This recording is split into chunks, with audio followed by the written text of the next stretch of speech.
A todos, en primer lugar, daros las gracias al público que hay aquí en la Biblioteca Provincial, esta tarde de marzo tan maravillosa, con compañero Marcos Arroyo. Y bueno, hoy venimos a presentar su última creación, Me permite su sangre. Yo quiero que esta presentación sea una interacción entre el público y Marcos, que es el protagonista de hoy. Pero bueno, cualquier duda, cualquier sugerencia, cualquier comentario, pues levantéis la mano y sentiros libres de hacer cualquier aportación. Yo sí es cierto que voy a tener una conversación con él un poco de las sensaciones que me ha dado el libro. No lo he podido terminar, pero bueno, hasta dónde he llegado. Y bueno, pues espero que sea enriquecedora la charla y que saquéis algo positivo. Marco nació en Valencia, pero ya lleva en Málaga un montón de años. Casi 18. Poquito. No, más de 18 ya. Ah, 18. Sí, sí. Es informático, pero sobre todo es escritor. Es escritor y además tiene otra faceta porque también es locutor, actor de doblaje, autor de relatos monodosis, algunos libros tenemos por aquí, Destino desgarrado, y su última obra, ¿me quedo por alguna por ahí en el tintero? Bueno, he hecho los monólogos los tengo ya aparcados pero Vale, pero lo principal. Bueno, si quieres reproducir ya el book trailer. sí, vamos a poner el book trailer para ir abriendo boca. El COVID-32 no solo destruyó la humanidad, también cambió nuestro destino para siempre. Cuando el virus R prometió inmortalidad, lo único que nos dio fue muerte y zombies. Soy Andy. No soy humano, pero tampoco un vampiro.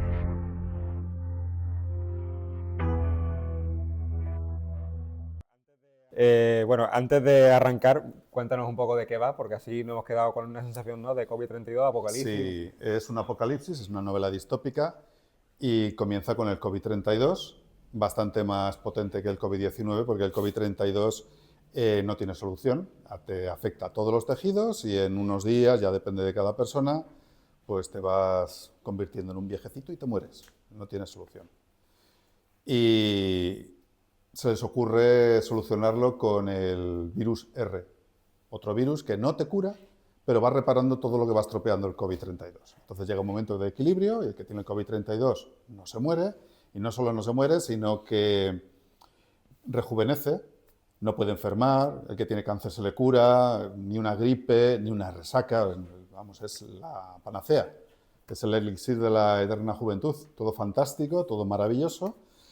Y bueno, podría leer un poquito de lo que cuenta del principio para ilustrar lo bueno que es el virus R. En la novela el protagonista es Andy, que es un enfermero y está narrado en primera persona, lo va contando él toda la historia de cómo va pasando, ¿no? Va contando él. A pesar de todo el caos originado, para la Navidad del 2033, el virus R recorría la sangre de 4.000 millones de personas, media humanidad vacunada, éxito total. Las celebraciones del nuevo año 2034 se festejaron con desenfreno. Al fin y al cabo, estábamos asistiendo al inicio de la era de la inmortalidad. Incluso existieron propuestas de resetear el cómputo de los años en el calendario y comenzar desde cero. Había empezado la Edad de la Felicidad, un periodo de la historia en el que la humanidad viviría sin padecer enfermedades. Incluso el cáncer remitía con el virus R. Yo mismo me dejé llevar por esa euforia renacentista durante 20 minutos. Luego se me pasaron las ganas. Eso de coquetear con los virus tampoco me seducía mucho. Me atraía bastante más Inés, la nueva enfermera que había llegado al hospital para reforzar la unidad en la que trabajaba yo, inyectando, paradójicamente, virus R a todos los que eran COVID-32 positivos. A pesar de la generalizada expansión de alegría, existían ciertos sectores que no miraban con buenos ojos el virus R. Los servicios de pompas fúnebres, los seguros de vida, los planes de pensiones, los cirujanos plásticos, los antivacunas y varios movimientos religiosos. Estos últimos estaban realmente indignados porque el virus R iba en contra de sus creencias fundamentales. Según ellos, Dios siempre quiso que los humanos envejecieran y murieran, de modo que ver a tantos treintañeros alocados que apenas hacía unas semanas eran venerables ancianos les removía las entrañas. Llegaban a afirmar que el virus R era una invención maligna y que los dioses se vengarían por osar atentar contra la voluntad sagrada del Creador. Lo cierto es que la importancia otorgada a la enfermedad fue disminuyendo. Poseíamos un medicamento que la neutralizaba y de paso te proporcionaba la eterna juventud. Al poco tiempo de hallar la solución contra el COVID-32, este dejó de atormentar al Homo sapiens y se transfirió a otras especies del reino animal. Todavía me asalta la duda de si era voluntad de los dioses que nos quedáramos sin pollos y huevos fritos por culpa del virus que casi acaba con la humanidad. Me encanta el pollo. Luego os enteraréis de cómo cambié mi dieta. Esto para ilustrar el comienzo. Sí, sí.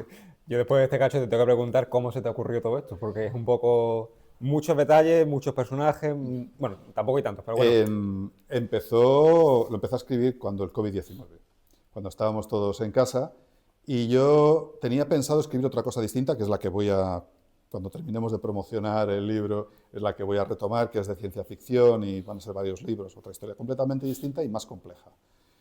Y un día me sorprendí yo mismo escribiendo una especie como de protesta por el COVID-19 que decíamos, vamos a salir todos mejores del COVID-19. Digo, no, ni de coña. Cuando todavía salíamos a aplaudir a los enfermeros, vamos a ser más solidarios, vamos a entender. Digo, no, la historia de la humanidad es esa, no aprendemos.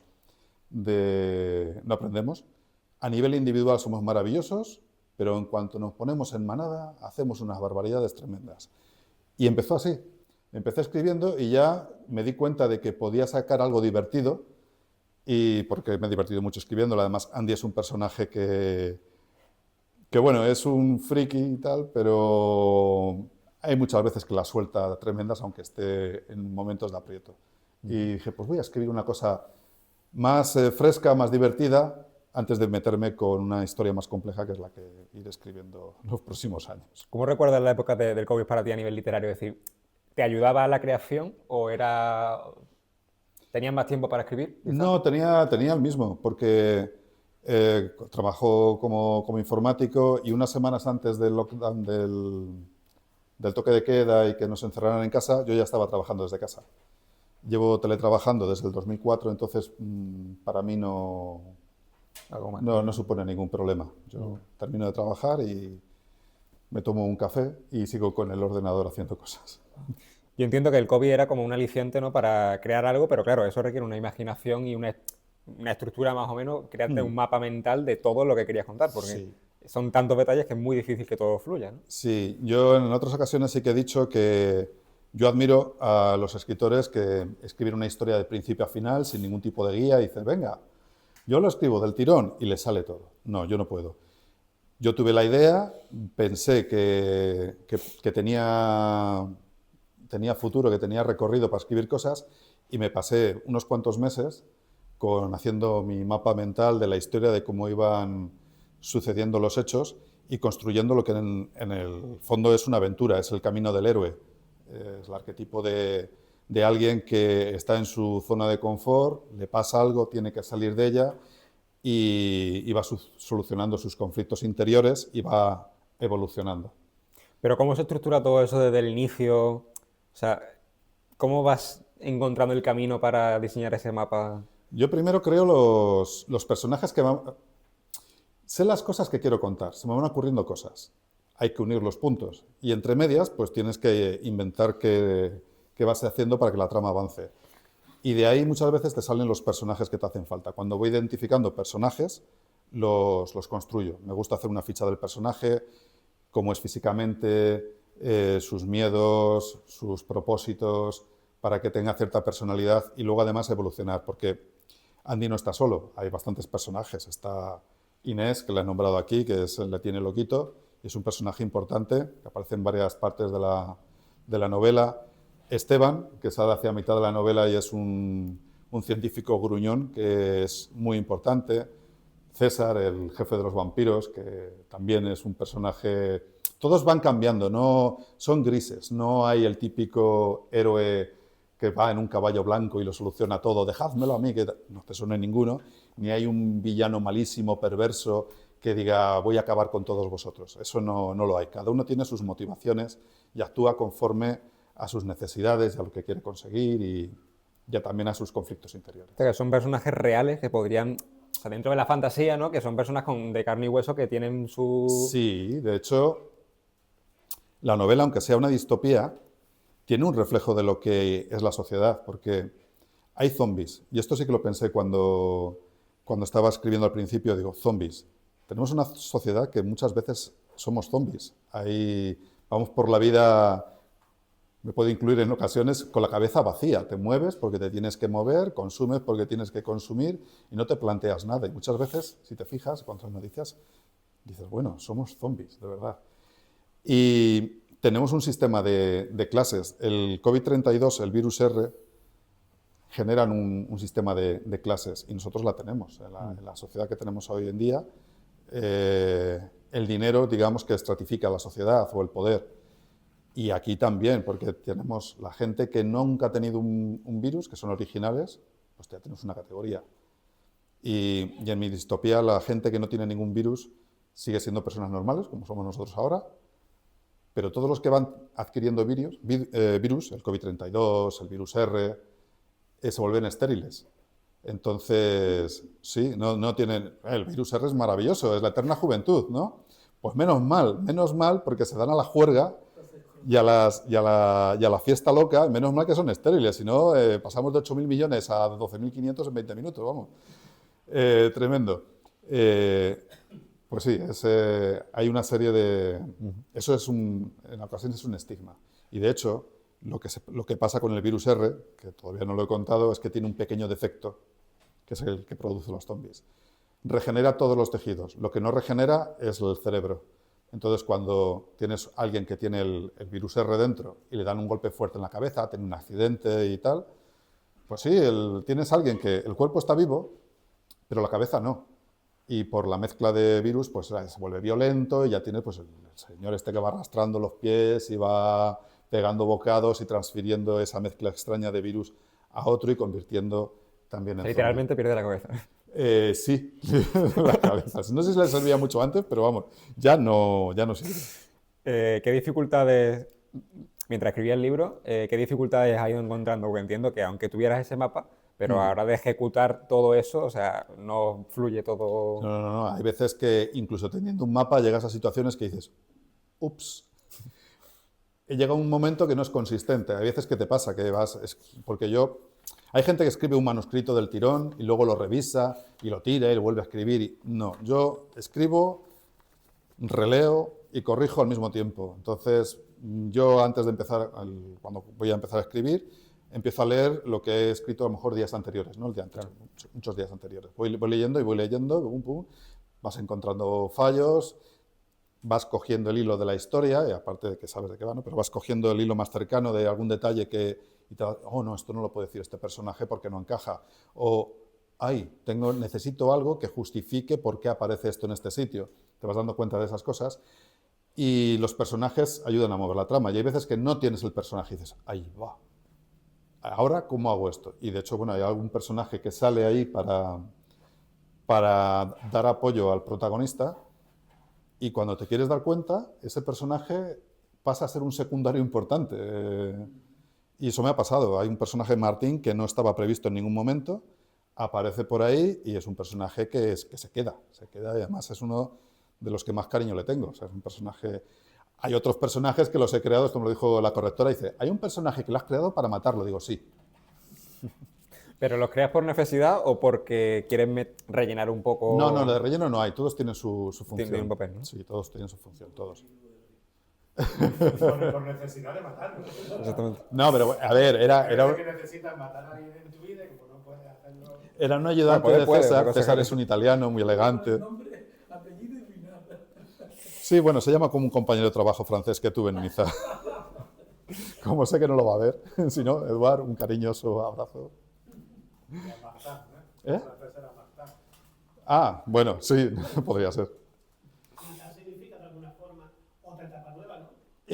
Sí, con los vampiros sí, porque realmente, bueno, esto se ve con los vampiros cuando son mis vampiros y cada uno tiene sus cánones, pero para convertirse en vampiro, los vampiros convierten matando.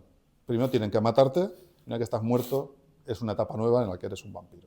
Pero bueno, eso sale más adelante, sí. ¿Ubicas o sea, cuando tú estás escribiendo, ¿te ubicas en un sitio? No. O sea, ¿cómo puedes...? No, esta vez no. O sea, sí que me gusta mucho cuando dice, bueno, he escrito una novela y está hecha en Málaga. Dice, pues muy bien, porque puedes ir por unas calles, identificas sitios comunes, que eso le llama la atención a la gente. Y Yo no lo he puesto en ningún sitio específico por dos motivos. Uno, como es una distopía, hay gente malvada, hay actitudes que no son buenas y tal, pues para que no se sienta nadie diciendo, jo, es que identificado y tal, ¿no? Eso por un lado. Y por otro lado, pues si a Netflix le gusta, se lo puede llevar a cualquier sitio. Esto puede pasar lo mismo en Estados Unidos que en Turquía, que en Alemania, que en China, en Australia, o sea, no hay ningún problema. Pero eso hay una cosa simpática, que el señor Javier Castillo, sin duda la chica de la nieve en Boston. En Nueva York, en y Boston. luego se rueda en Málaga. Sí, sí, sí. No encajaba nada, sí. Que a Netflix tampoco le importa mucho. Yo hubiera preferido que hubiera quedado en Boston, porque ha habido gente que decía que había cosas que no encajaban bien. O sea, estaba muy bonito que fuera en Málaga y salieran cosas de Málaga, pero para los que son muy fans de la historia, decían que mejor haberlo dejado en Pero no Boston. tenías una referencia o algo. O sea, ¿cómo puedes. ¿Te imaginas un escenario totalmente distinto? Sí, Pero entiendo que influenciado por películas que hayas visto, libros que. O sea, a ya ver, tienes como un yo soy, imaginario. igual que Andy es muy friki, es un personaje muy friki que le gusta todas estas cosas de zombies y de vampiros. Yo soy muy fan de, empecé con The Walking Dead y ahora cada vez que veo un zombie pues me voy de cañas con él si puedo. Emocionan. Sí, sí. Y además luego, por ejemplo, en el tema vampírico, soy muy fan de Anne Rice. Entrevista con el vampiro, el estatua del vampiro, las brujas del Mayfair, todo este tipo. Me gusta mucho, bueno, me gustaba porque se nos fue Anne Rice, pero me gustaba mucho el enfoque que les dio a los vampiros, porque normalmente los vampiros que salían en películas eran monstruos sin sentimientos, fríos, y sin embargo, en el universo vampírico de esta mujer, son más románticos, tienen relaciones entre ellos, tienen motivaciones muy humanas. Lestat, el otro día lo comentaba, es un personaje fantástico, Lestat de Lyoncourt, porque rompe todas las normas que hay, incluso entre los vampiros, que siempre se supone que bueno, tenemos normas y tal, y él se las carga todas, hasta un punto tremendo. Y es lo que me gusta. ¿Crees que con la novela revolucionas el concepto del vampiro? O sea, le das como una vuelta. Es difícil revolucionarlo pero es distinto. No son los vampiros clásicos. No es un Drácula que duerme en un féretro, aunque hay ciertos gremios porque hay varias facciones de vampiros y hay unos que son los clásicos que les gusta seguir estando en su castillo y se burlan de ellos y dicen huele a moho el terciopelo, ¿no? Pero sí que los que hay son más humanos, diría. O sea, te quedas con el concepto de vampiro, pero le das como una vuelta, ¿no? Para Sí, intentar humanizar. sí. Y de hecho, también intentan ser, igual que los zombies intentan ser un reflejo de la sociedad cuando vamos adormecidos haciendo cosas, los vampiros están en la sombra y los vampiros usan a la gente para sacar la sangre. Y es una forma también, desde el punto de vista de la sociedad que tenemos, de decir que hay gente que no da la cara, que son los que gobiernan nuestros destinos y nos sacan la sangre, aunque nosotros no queramos. No solamente Hacienda, que eso ya es más descarado, ¿no?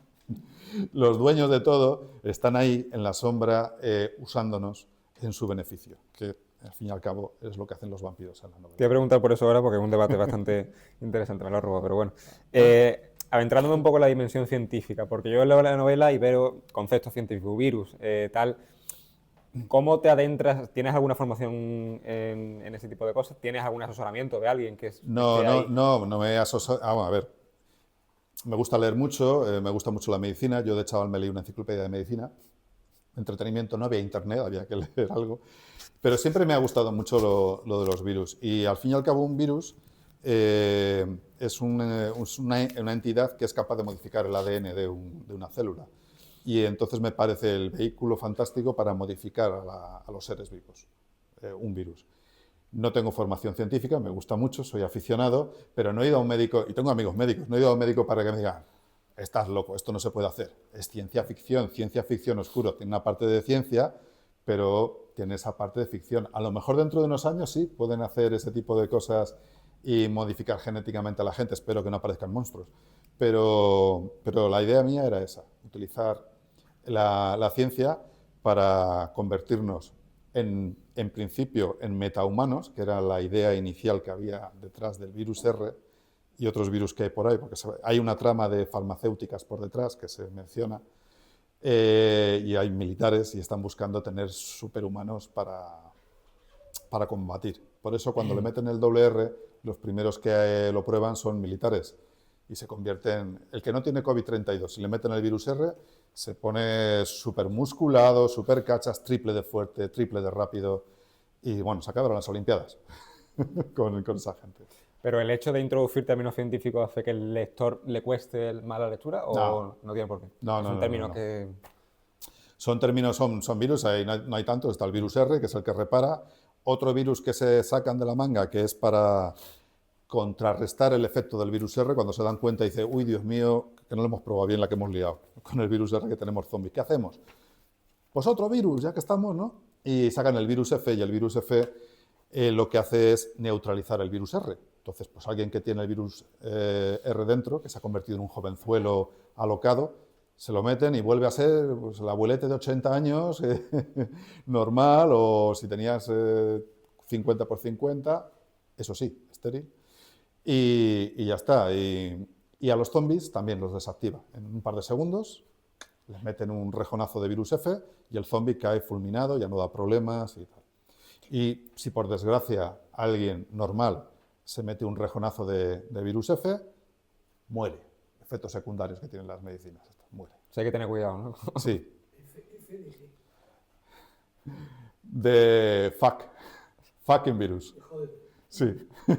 Y R de Messi. De reparador, de repair. ¿Y de ahí viene vampiro? De ahí viene vampiro, sí señor, sí señor. Andy es un señor normalito, bueno, es un normalito, es un fricazo, que no quiere dar nunca un paso adelante. Dice, los médicos que curen las cosas, nosotros ya nos encargamos de la parte viscosa de la medicina, los enfermeros, y él se mete el virus F y le dan por muerto. De hecho, él muere. O sea, él despierta en una morgue, tapado con una sábana y con otros 7 o 8 que hay por allí, que habían salido a matar zombies y es que es muy torpe, es un tío muy torpe. Pero a él no lo mata. A él no lo mata. Él lo que empieza a notar... Bueno, lo puedo leer, lo que empieza a notar. Sí, Lo puedo leer. Para que veráis lo que le pasa. Él amanece en la morgue, todos muy contentos, se empieza a ser un pequeño héroe, ¿no? Y eso a él le gusta porque es bastante tímido, y sobre todo con las mujeres, y ya empieza él a... Pero bueno, él va a su casa y empieza... En cuanto llegué a mi apartamento, me metí en la cama. Necesitaba algo más mullido que la metálica camilla de la morgue para acostarme. Apoyé la cabeza en la almohada con la intención de repasar los atropellados acontecimientos de los últimos días y caí en un profundo sueño. Pasé varias jornadas con una resaca enorme, sin salir de casa. La luz del día me molestaba tanto que opté por cubrir las ventanas con cartones. No tenía apetito. Mi cabeza no regía bien. Oía constantes susurros, como cuando estás en una habitación llena de gente y cuchichean a tus espaldas. Al principio se trataba de ruidos sin sentido ninguno, pero cada vez los percibía con más claridad. En ocasiones era capaz de seguir una banal conversación sobre la mala cabeza de una tal Nicole o las inconfundibles frases entrecortadas del más carnal de los amores. En ese momento achacaba todo aquel jaleo en mi cabeza a algún tipo de estrés postraumático, causado por el cúmulo de sucesos que habían sacudido mi confortable vida anterior. Varios días después, la bolsa de los croissants que había traído del hospital continuaba encima de la mesa del salón. No me apetecía nada dulce. Tampoco tenía muchas ganas de cocinar, ni suficiente materia prima. De repente, un delicioso y atrayente olor a carne invadió mi olfato. Recorrí la casa y no había ningún rastro de nada comestible. Se me hacía la boca agua. Sin duda olía a filetes de carne de vaca. Me invadieron unas irrefrenables ganas de probar ese suculento manjar. Mi paladar ansiaba la textura de un chuletón de 2 dedos de grosor, poco hecho, de los que sangran cuando lo cortas y explotan en tu boca, dejando ese metálico y salobre sabor de sangre caliente. Inexplicablemente, el aroma era más intenso en la entrada del apartamento. Salí al corredor exterior y pude seguir con facilidad el rastro de la cautivadora fragancia hasta la puerta de la vecina del fondo del pasillo. Un repartidor había dejado el pedido de la señora Engracia en el suelo. En un instante estaba agachado, aferrando con ambas manos la bolsa que contenía el oloroso manjar. Me aseguré de que nadie me estuviera observando y pude oír el inconfundible sonido que se produce al cortar un pedazo de papel higiénico. Sin duda, la señora Engracia vendría en breve a recoger su pedido. Mi cabeza seguía con una sensación de resaca desproporcionada. A pesar de los días que habían transcurrido desde que me inyecté el virus F, Era incuestionable que mis sentidos me engañaban, como cuando estás borracho y te mueves despacio, pero crees que tus movimientos son rápidos y precisos. Esa podría ser la mejor descripción de lo que estaba experimentando en ese momento, y la explicación a que estuviera en mi cocina, obnubilado por el aroma de los sangrantes filetes que sostenía en mi mano, apenas 3 segundos después de haber salido de mi morada. Aquello era muy extraño. Mi mente friki no descansaba. ¿A los X-Men les sucedería algo parecido cuando se pasaban con los gin tonics? Superpoderes y dolor de cabeza. Menuda combinación. Se puede perder la cabeza, pero jamás se debe perder el sentido del humor, ¿verdad? Ni me planteé sacar una sartén para cocinar. Comencé a dar bocados y a saborear esos jugosos filetes crudos. A mí siempre me había gustado comer y chuparme los dedos, sobre todo cuando mojas el pan en unos huevos fritos, pero aquel día me sorprendí lamiendo con fruición mis antebrazos y manos para aprovechar hasta la última gota de sangre que había escurrido por ellos al devorar los filetes. ¿Qué me estaba pasando? Era perturbador ser consciente de la satisfacción inmediata que me producía engullir carne. Mi dolor de cabeza había desaparecido. Me miré en el espejo y comprobé que mi aspecto había mejorado notablemente. Ya no lucía el lechoso color de piel de los días anteriores. Aparecía erguido frente al espejo. Me gustaba lo que veía. Mi pancita cervecera había desaparecido y notaba mi musculatura marcada. A lo mejor por eso tenía tanta necesidad de proteína. Me sentía confuso, aunque con buen ánimo. Esto es la primera vez que lleva siendo Andy consciente de que ha pasado algo raro. Y todavía no sabe lo que le queda porque la sed de sangre se apodera de él. Hay momentos que no pierde el control por completo al principio, hasta que aprende a ir dominando eso.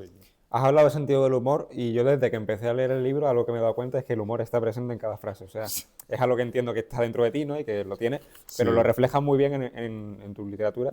¿Y crees que es algo necesario? O sea, ¿crees que sí, en este sentido...? A mí me gusta. Bueno, he escrito monólogos con mayor o menor gracia y tal, pero yo creo que el humor es muy necesario. Y sobre todo, y cuando más necesario es cuando menos gusta. El humor tiene que tener una función de denuncia, siempre. Ya saliéndonos un poco de lo que es la novela, yo siempre he sido muy fan del humor y de los bufones. Los bufones que había en la Edad Media eran unos personajes con un poder tremendo, porque podían decir la mayor de las verdades riéndose del rey enfrente de ellos de cualquier barbaridad que hubieran hecho, ¿no? Y como era humor, tenían que admitirlo. Hoy en día se quiere matar al bufón y me parece un gran error. Eso es que están diciendo cosas que a lo mejor a la gente no le gusta y por eso es más necesario. Y a mí me gusta ir metiendo pildorillas de humor también porque eso, sobre todo en una historia que tiene momentos de reflexión y momentos dramáticos, pues de vez en cuando aliviarlo con un poquito de humor, pues ahí me gusta. También en los personajes. O sea, en los personajes, sí. Andy es un bocachancla muchas veces tremendo. Porque ¿qué hay de ti en Andy? ¿Hay algo que tenga...? Sí, hay varias cosas de Andy. Lo de bocachancla no, porque uno tiene una edad y ha aprendido a callarse la boca. Tu mujer lo sabrá mejor. Tu mujer lo sabrá mejor. Sí, mi mujer lo sabe bien. No, tiene cosas de mí. Por ejemplo, hay una cosa que tiene que es torpe. Yo siempre lo digo, yo soy zurdo, pero uso la mano derecha. Soy ambitorpe y es una cosa que tiene Andy. Andy es ambitorpe. Esa cualidad mía la he puesto en él. Lo dice, y de hecho él se apuñala con el virus F porque entre que es zurdo, usa la derecha y tal, pues al final se clava el virus F y tiene ese gusto por las cosas frikis. También me gusta a mí, yo soy bastante friki, ya estoy inscrito para la Comic Con de San Diego de Málaga, o sea, es el nivel. No soy todo lo friki que quisiera porque no tengo tiempo, pero sí, me gustan ese tipo de cosas sí las tiene Andy de mí. Otras cosas ya no, porque es un poquito bestia. ¿Hay cosas que te gustaría tener de Andy?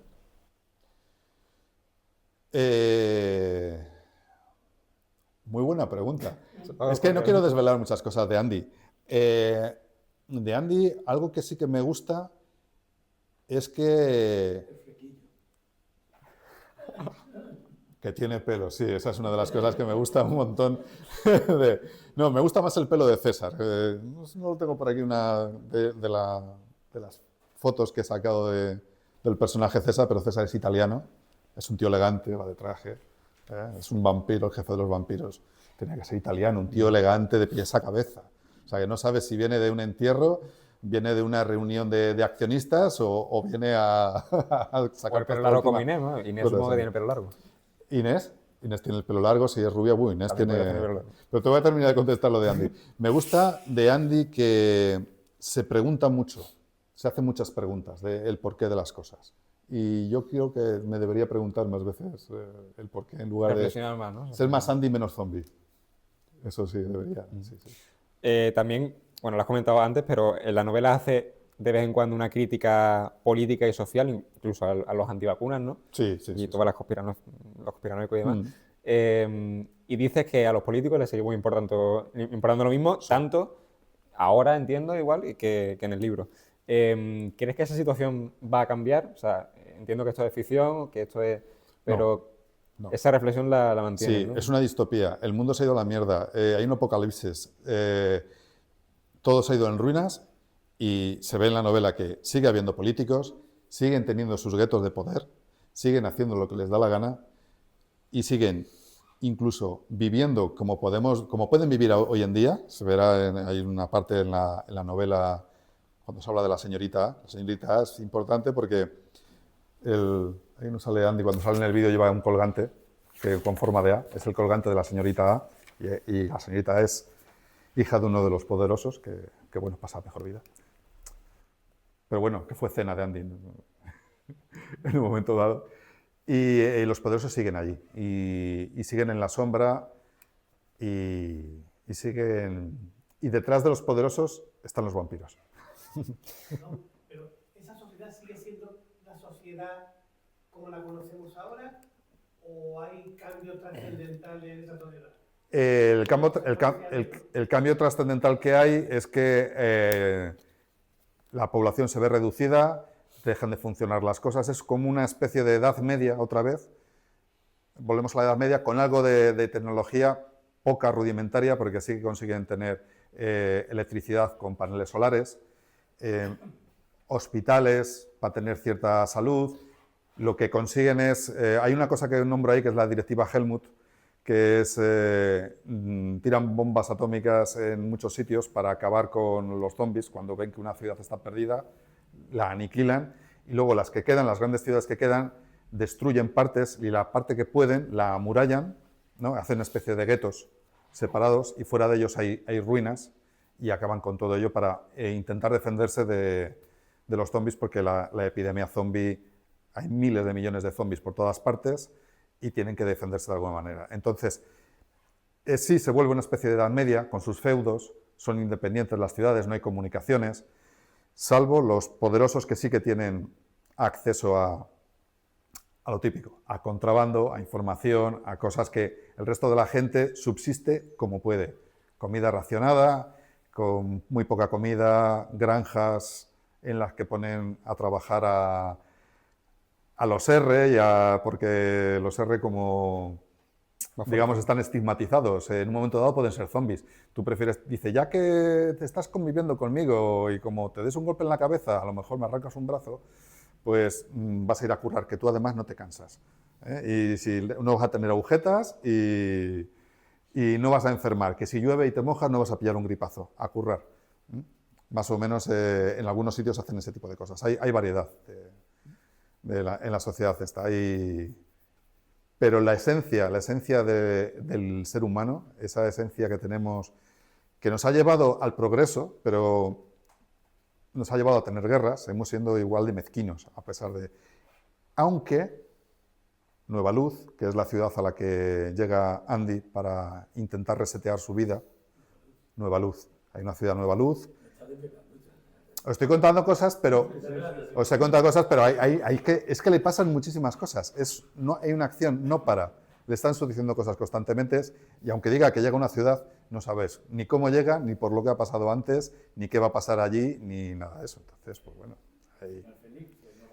Final feliz. Yo no lo sé, así que... Feliz según para quién. Depende de para quién, sí. Ya os digo yo que para Eduard no. Has comentado un mundo de miles de millones de zombies. ¿En ese mundo se puede sostener el capitalismo si hay tantos zombies, ya no hay tanto consumo, ya no es Llega como antes. a una economía de trueque. Pero entonces el sistema de impuestos, o sea, como No, no hay la impuestos, arca pública ya eso no... ya no, eso... No hay bancos. Hacienda ya no... No hay bancos, no hay bancos. No hay bancos. Vaya, no sé qué decirte. De hecho, puedo hablar de Inés un momento, leer una cosa de Inés porque habla de que no hay dinero. Y bueno, Inés es un personaje importante. Todos los personajes tienen secretos y dramas dentro, ¿no?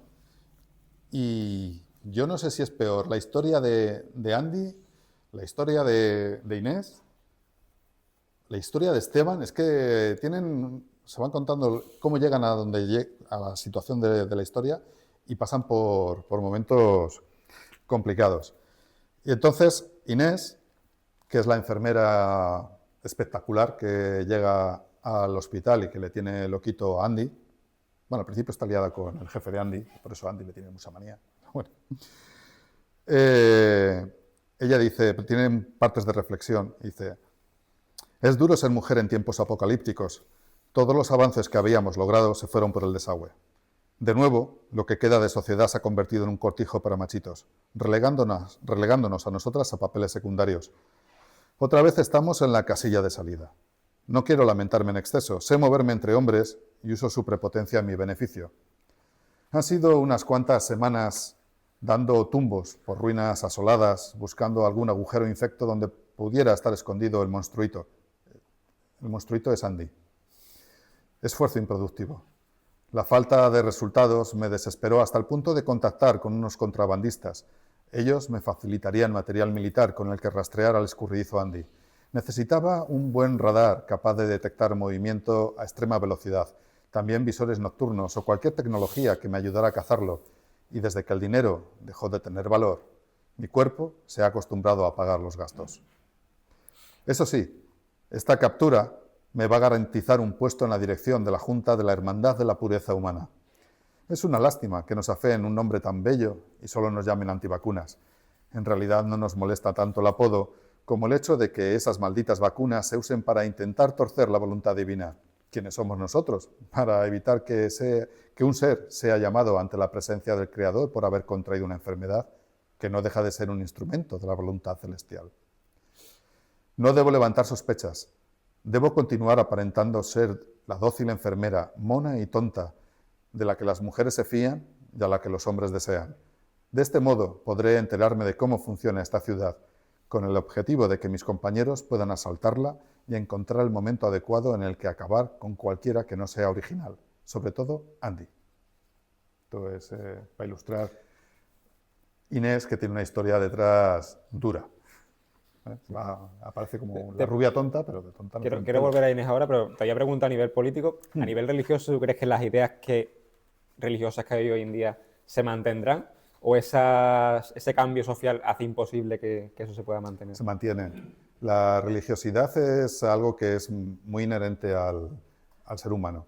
Hay mucha gente que necesita tener la idea de trascendencia y, bueno, el que la necesite, perfecto. O sea, yo no me produce ningún malestar. Yo no la necesito. O sea, yo no necesito una serie de normas que me digan lo que está bien, lo que está mal. Tengo mis valores, voy con ellos y me conduzco por la vida bien. Pero yo entiendo que haya gente que necesite esa necesidad de trascender. Entonces esos sentimientos religiosos van a seguir. De hecho, habrá más. Hay movimientos religiosos que idolatran a los zombies como algo religioso. Ellos creen, hay un movimiento por ahí que Andy, que es un bocachancla, hacía chistes con ellos y luego se vuelven contra él, porque veneraban a los zombies como si fueran santos y que estaban esperando el momento en el que todos fuéramos zombies, ¿no? Ese movimiento, querían que todos fuéramos zombies porque seríamos ya santos y en ese momento ascenderíamos a los cielos con el Creador, ¿no? Pero entonces él hacía sus chistes y luego, claro, se les viene con él y él tiene sus tiranteces con los antivacunas también y, bueno, en fin. La novela también tiene un toque, digamos, romántico, ¿no? Incluso erótico entre Andy e Inés. Sí, sí. ¿Por qué quieres representar eso? Andy es un friki Y lo que pintan normalmente de los frikis es que son muy tímidos y que ninguno tiene novia. Si habéis visto The Big Bang Theory, es lo más raro que puedes encontrarte, es un cerebrito, un friki que tenga habilidades de conquista con las mujeres, ¿no? Pues esto le pasaba a Andy. Andy no tenía mucha suerte. Pero cuando él se convierte en un vampiro, su cuerpo cambia, se hace más fuerte y empieza a ser atractivo al género femenino. Y eso sube la autoestima. Es un personaje que empieza con la autoestima por los suelos. Le sube la autoestima y él quiere es para ilustrar cómo le afecta el cambio, también no solamente para beber sangre, pero sino en la autoestima. Y luego, pues bueno, también tienen sus habilidades, también para darle una alegría, porque también está por detrás de la historia de los R. Los R se dan al desenfreno, y el desenfreno humano normalmente va a los placeres carnales, que son el sexo, la comida, las drogas, y es lo que les pasa a los R, y el alcohol.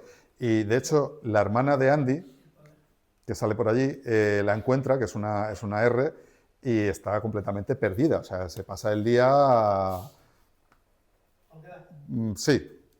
Entre lo que se mete, lo que fuma y porque vivía en un sitio en el que eran todos abueletes, pero ya no son abueletes, están todos en forma. Y claro, cuando ve a su hermano, él dice, ¿quieres que te inyecte el virus F y así te vuelves neutra? Y dice, no, pero tú que estás en el hospital, si tienes Viagra, bienvenida. O sea, ese es el estado de... Hay una frase en el libro que me la anoté porque te quería preguntar. Dice, al fin y al cabo la vida es una sucesión de tragedias, salpicada con efímeras gotas de felicidad. ¿Te consideras un escritor pesimista? No, me considero un escritor una persona pesimista. informado. Es lo que suelen decir, la diferencia entre un optimista y un pesimista es que el pesimista es un optimista informado, es lo que suelen decir. No, a ver, la vida, yo considero que la vida es una aguantada tras otra. Pero no necesariamente es que sea pesimista, es que la vida es dura. Y nosotros tenemos suerte de que vivimos en una sociedad donde que tenemos una suerte tremenda, vivimos muy bien. Hay gente en el planeta que la está pasando canutas en estos momentos. Pero cada uno tiene sus propias tragedias, ¿eh? Un millonario a lo mejor no puede conseguir una joya de no sé cuántos quilates y para él es una tragedia tremenda. Para otros, lógicamente, la tragedia es no tener para comer ese día. Para otros, que se le haya roto una uña. O sea, cada uno tiene sus tragedias, ¿no? Y la cuestión es que en la vida, pues cuando tienes un problema, te lo tienes que comer, solucionarlo y seguir para adelante. No queda otra. Te voy a poner un aprieto. Te voy a poner a Marco en un aprieto, vamos a ver. Si tuvieras que morder a alguien de aquí, ¿a quién lo harías? ¿Pero como vampiro o como vampiro? Como tú quieras, me da igual. Si fuera como vampiro, a nadie. No puedo morder a nadie. Ahora contaré por qué. Si fuera como vampiro, a mi mujer.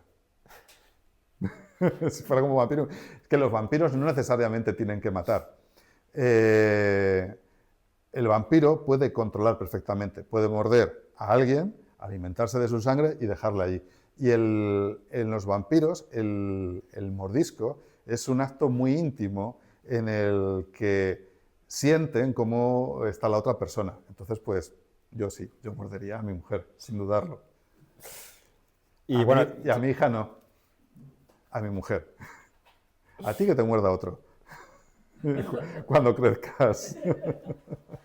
Ya simplemente para terminar, ¿dónde podemos encontrar el libro? Público, digamos. En Amazon, está en Amazon. Podríamos hacer un debate sobre la publicación y tal. ¿Algún programa de radio que quiera hacer sobre Yo tengo un programa. Se puede hacer sin problema. Podemos hacer, es un debate interesante, Sí. ¿no? Ahora no estoy con ninguna editorial, tengo mis motivos, aunque ahora no vengan al caso, pero sí, está en Amazon. Y luego en todas las ferias que vaya habiendo ahora con el colectivo Malagueño de Escritores, pues ahí estaremos, en la Feria del Libro de aquí de Málaga. De Madrid también, ¿no? Hombre, si en Madrid consigo... Bueno, Madrid es que me pilla lejos, o en Sevilla y tal, a lo mejor si a que vaya viendo por ahí, sí puede haber alguna. Pero sí que quería contaros... Bueno, te despide eso. No, simplemente cualquier pregunta que tengáis. Venga, adelante. Sí, dale. ¿Cómo se plantea? Porque en un momento determinado tú has dicho que los zombies, pues, hay un movimiento para esa desadaptación Sí. de la figura del zombie. Y es que la pregunta va precisamente casi en contra de esa sensación, ¿no? A lo mejor no va en contra.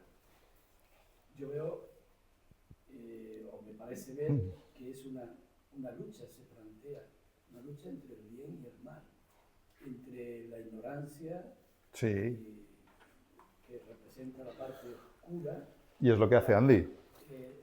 Y es lo que hace Andy. Claro, y luego además tú has hablado antes de la ciudad de Nueva Luz. Nueva Luz. que parece que sería la Sí. parte izquierda. ¿Es realmente esa confrontación la que tú has planteado? Sí. Andy, de hecho, es, digamos, los antivacunas, por hacerlo de una manera, terminan siendo un movimiento religioso que defiende a los zombies, pero es falso. Los antivacunas utilizan los zombies para invadir ciudades, quedarse con la ciudad, con lo que tengan, y no molestarse en tener que producir ni comida, ni bienes de servicio, ni nada. O sea, ahí también hay una crítica con muchas religiones que manipulan a la gente para aprovecharse, ¿no? Y Andy cuando se da cuenta de que necesita matar para sobrevivir, porque no puede controlar esa sed, se da cuenta de que él lo que puede hacer es, ¿qué es lo que puede hacer para mejorar la sociedad? Dice, cargarme antivacunas. Es lo único que puedo hacer. Estaría en nuestro otro lado.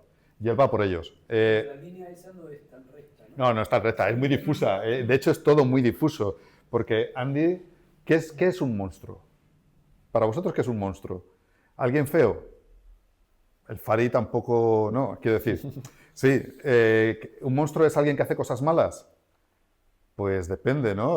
Como decía Nietzsche, la muerte es estética. Si tú matas a una cucaracha y dices, ole, qué bien, menos mal, que me está dando mucho asquete, pero si matas a una mariposa, ¿y dónde vas, animal? ¿No? ¿Un lobo es malo por comerse ovejas? Dices, si se comen las mías, sí. En fin, es bastante relativo, ¿no? Y entonces, aquí eso es una cuestión que tiene Andy, se plantea constantemente. Soy un monstruo, ¿qué puedo hacer para no ser tan monstruo? O cómo puedo convivir con mi parte de monstruo, porque él necesita sangre y encuentra la forma de alimentarse sin matar. Eso es una cosa que consigue en Nueva Luz.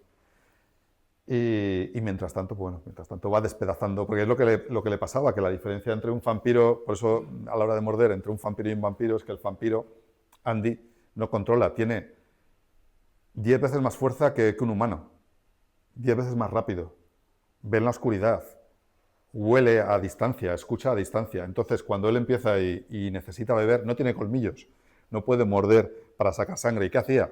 Pues como la primera vez que intentó defenderse de las antivacunas porque le atacaron, le pegó un golpe a uno y se quedó con un brazo y vio que salía sangre, y cuando se quiso dar cuenta estaba bebiendo directamente de un chorro de sangre. O sea, sí, es muy gore. La parte de Andy, hasta que se va, él intenta refinarse un poco, ¿no? Por eso el colgante de la señorita que tiene puntas lo utiliza para abrir cuellos, ¿no? Pero sí, al principio es muy bestia, es hasta que va dominando y controlando esa fuerza bestial que tiene, que los vampiros tienen mucha más fuerza que él.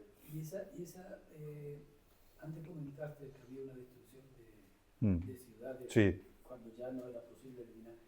¿Eso dónde estaría? Al principio. ¿En qué parte? Al principio. ¿En la parte de la luz o en la parte de la sombra? Eso trata de ser la luz. Eso trata de ser la luz al principio. Pero eso es cuando todavía piensan que pueden controlar una pandemia. En las distopías, cuando hay una pandemia, un apocalipsis zombie, siempre hay una parte de que se plantea, empieza a suceder, y luego cuando nos creemos que podemos controlarla. Y termina siendo tratar de apagar un incendio con gasolina. O sea, y se va de las manos por completo. De hecho, el señor Helmut, que propuso estas cosas, muere en uno de sus bombardeos. Más que nada porque los propios que ven en el helicóptero le pegan un patadón porque están de las narices. ¿Tenemos alguna pregunta más por aquí? Sí. Bueno, has dicho que no está localizado geográficamente, pero en el tiempo tampoco, ¿no? Sí, en el tiempo sí. Se empieza con el COVID, el 2032. Sí. Hacia el 2034 es cuando ya se piensa que todo está erradicado y es cuando empieza realmente el problema.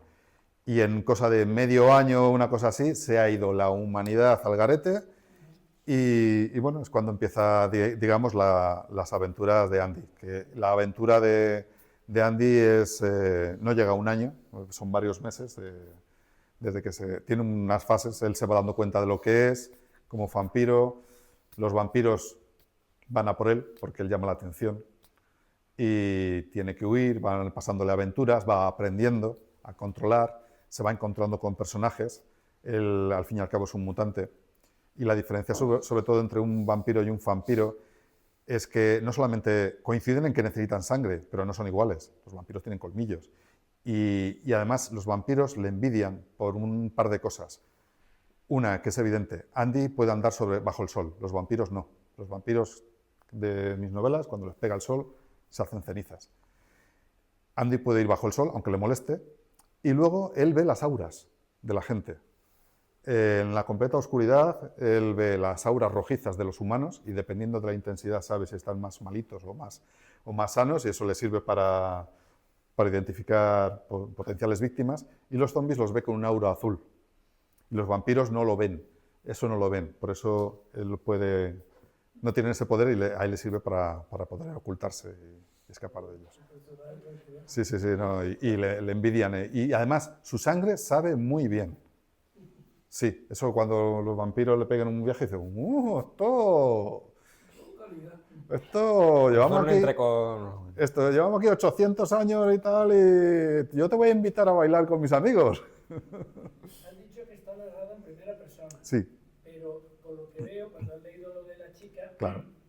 En primera persona, pero cada protagonista habla. Sí, el protagonista es Andy, pero hay ciertas partes de la novela en las que cambio el narrador y el protagonista. Y lo hacen los personajes principales, que son Inés. Inés tiene una parte que habla, porque es un personaje que es una vida muy cruda. Esteban también es importante saber, porque Esteban tiene un pasado muy importante para la confección de la historia. Y César, que es el líder de los vampiros, porque empieza con zombies, pero luego al final realmente los zombies están ahí, pero la parte importante es relacionada con los vampiros. Aparecen muchos vampiros pero por allí. Cuando la acción intervienen varios actores, digamos, No, ¿cómo se expresa? en primera persona. El protagonista está allí contando lo que sabe, y luego hay cosas que él no sabe, y es cuando tengo que utilizar a los otros personajes para contar cosas que Andy ignora. Y de hecho hay una parte interesante, hay una acción que sucede en un periodo de tiempo en la que la misma acción la narran 3 personajes distintos desde diferentes puntos de vista y se va completando. Pero entonces, para que... ¿no hay una correlación de diálogos? Sí la hay. Uno a otro y... Sí. Sí. O sea, si hay una... os puedo leer un diálogo en primera persona. ¿De qué lo queréis?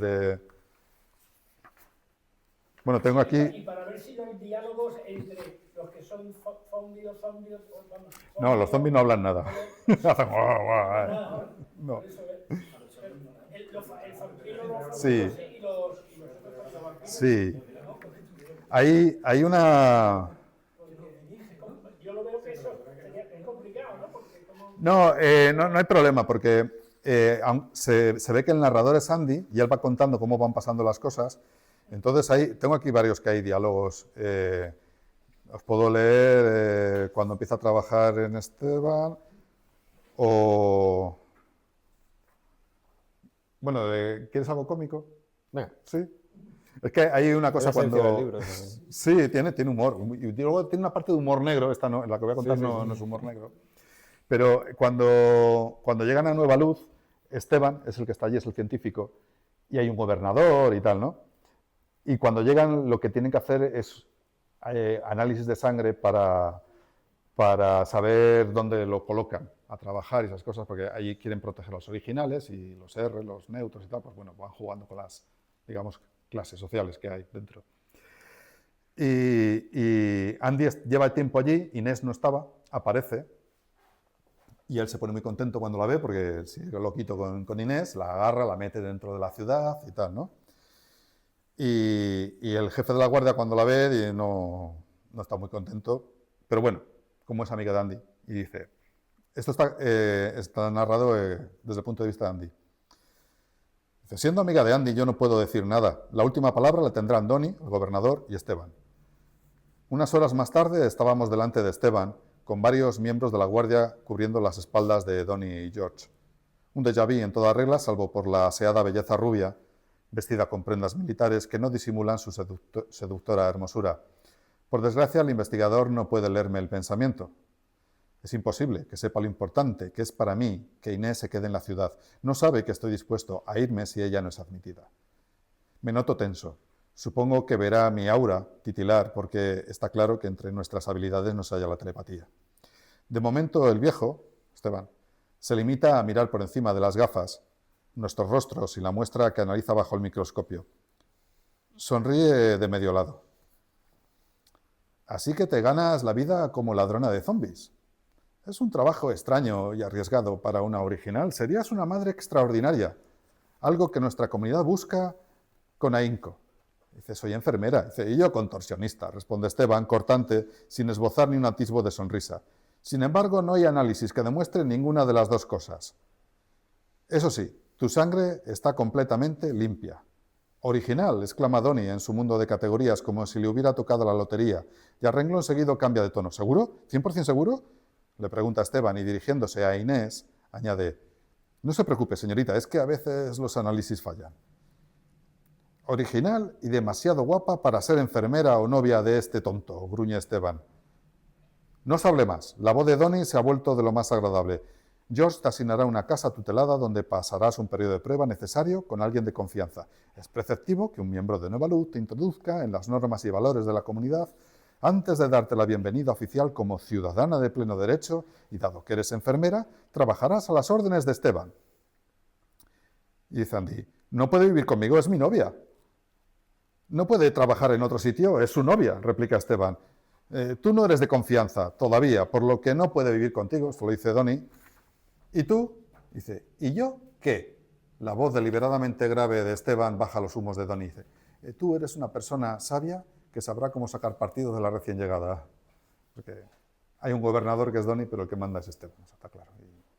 Bueno, sí, tengo los diálogos, pero bueno, el narrador es Andy. Bueno. Luego hay una cosa que es divertida, porque yo soy muy fan también de Big Bang Theory. Dice, ¿qué pasa si hay zombies, hay vampiros? ¿Y qué pasa si un zombie muerde a un vampiro? O si un vampiro muerde a un zombie. Pues podéis imaginar lo que queráis. En mi novela el resultado es el mismo. Da igual que un vampiro muerda a un zombie que un zombie muerda a un vampiro. Pasa una cosa, pero que es una cosa que está dentro de la novela. Que no voy a contar, pues ya se cuento todo. ¿Y Netanyahu dónde está? Netanyahu está en un gueto que hay a las afueras de Tel Aviv, viviendo de maravilla, porque tienen a toda la gente ahí. Sí, él ha sobrevivido. Los poderosos sobreviven siempre. Todavía está vivo, ¿no? Sí. Bueno, si quieres, vamos a proceder al sorteo, ¿no? Sí, vamos a sortear, como dije, un libro entre los que habéis venido. Claro, hombre.